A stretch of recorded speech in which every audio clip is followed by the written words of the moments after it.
Everybody good evening. आज हम लोग चलो आगे बढ़ के देखते हैं सेक्शन 8 और सेक्शन 9।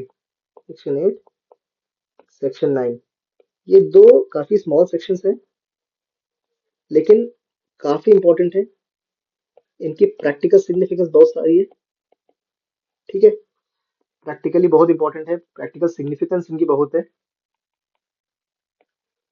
तो वही हम लोग पढ़ेंगे, सेक्शन 8 और सेक्शन 9 पढ़ेंगे। कॉन्सेप्चुअल क्लैरिटी पे ज्यादा फोकस रहेगा। इन डिटेल मैं आपको बता दूंगा, लेकिन अगर आपको और डिटेल में पढ़ना है, आपको केस लॉस जानना है, आपको केस स्टडीज करनी है, आपको आंसर राइटिंग करनी है, वो सब इंडियन कॉन्ट्रैक्ट्स एक्ट का एक जो पेड वीडियो लेक्चर है उसमें मिल जाएगा। आपको लाइव क्लासेस होंगी मात्र 4,000 रुपये में। For more details get in touch with me on your legal buddy 09@gmail.com। चलिए आगे बढ़ते हैं, सेक्शन 8 और सेक्शन 9 को समझते हैं। ठीक है, देखो सेक्शन 8 मोटा मोटा क्या है। सेक्शन 8 क्या बात करता है? एक्सेप्टेंस बाय परफॉर्मिंग कंडीशंस, ये सेक्शन 8 कह रहा है। ठीक है, आप कंडीशन परफॉर्म करो, आपका एक्सेप्टेंस माना जाएगा। सेक्शन 9 क्या कह रहा है? सेक्शन 9 कह रहा है एक्सप्रेस एंड इम्प्लाइड प्रॉमिस। ठीक है, अब पहले हम लोग सेक्शन 8 का एक्सप्लेनेशन देखेंगे। थोड़ा सा टेक्निकल है, वो टेक्निकल नहीं है, मतलब थोड़ा सा आप कुछ लोगों को समझ में नहीं आता। देखो सेक्शन 8 क्या कहता है। अगर किसी प्रपोजल में कोई कंडीशन दी गई है और सामने वाला उस कंडीशन को परफॉर्म कर देता है तो एक्सेप्टेंस माना जाएगा। The word is performance. वो कंडीशन है, आपने वो परफॉर्मेंस दिया और आपका एक्सेप्टेंस मान्य माना जाएगा। मतलब क्या है इसका? देखो अगर आपके सामने कोई प्रपोजल रखा गया, कोई भी प्रपोजल रखा गया, तो आपको जरूरी नहीं हर समय आई एक्सेप्ट और मैं ये करने को तैयार हूँ, इस तरीके की लंबी लंबी लाइन मारने की जरूरत नहीं है। कभी कभार होता क्या है ना, आपके जो एक्शंस होते हैं वही एक्सेप्टेंस होती है। आपके actions, you perform a certain action and that will be deemed acceptance. देखिए एक एग्जांपल से समझते हैं, बहुत ही क्लासिक एग्जांपल है। क्लैट से लेकर जुडिशरी के एग्जाम्स में एक आता है। पहला एग्जांपल क्या है?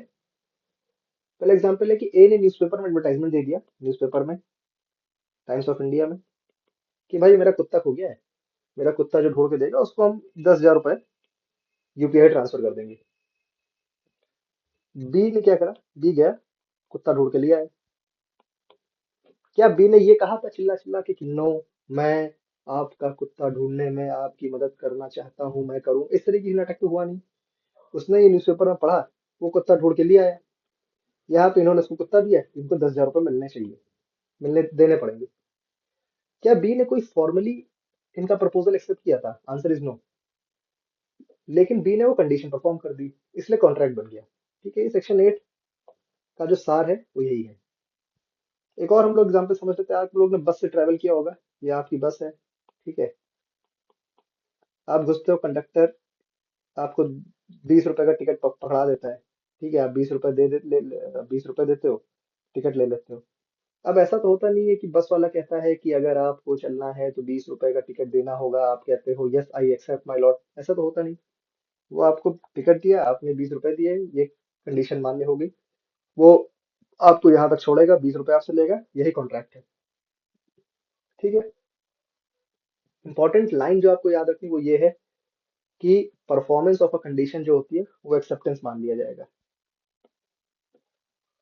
ठीक है, चलो आगे बढ़ जाते हैं, सेक्शन 9 पे आ जाते हैं। सेक्शन 9 पे आ जाते हैं। अब समझते हैं सेक्शन 9। सेक्शन 9 क्या कहता है? प्रॉमिस दो तरीके के होते हैं। Promise can be of two types. एक होता है एक्सप्रेस प्रॉमिस, एक होता है इम्प्लाइड प्रॉमिस।